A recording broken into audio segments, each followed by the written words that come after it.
Hi అందరికీ నమస్కారం. నిన్న సంతకు వెళ్ళి మేమేం కూరగాయలు తెచ్చామో అన్నీ చూపించాను కదా.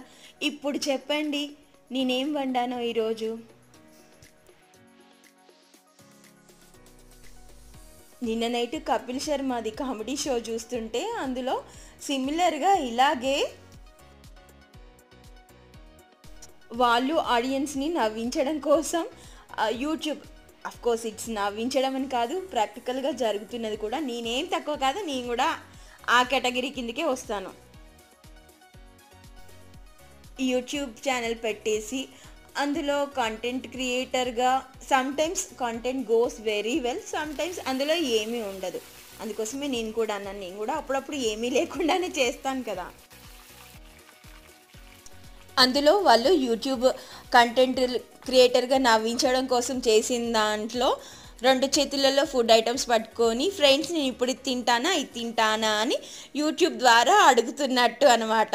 సో ఇప్పుడు నేను వేసిన క్వశ్చన్ కూడా ఇంచుమించు అలాంటిదే కదా. ఒక్క నిమిషం ఇక్కడ పాజ్ అవుదాం, కర్రీ గురించి మాట్లాడుకుందాం.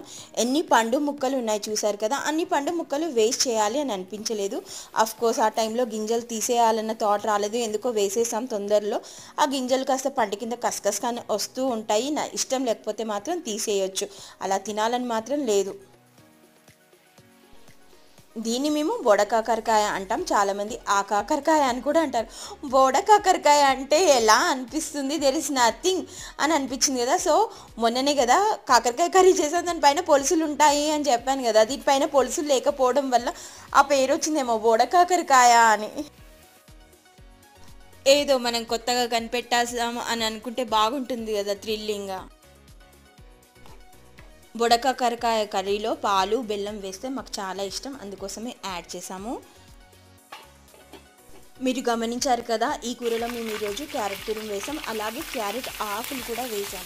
ఇది మాత్రం కొత్తిమీరే పైన టాపింగ్. ఈ బుడకాకరకాయలతో మేము బాజీ అని మరో పద్ధతిలో కూడా వండుతుంటాం, సూపర్గా ఉంటుంది. ఎప్పుడైనా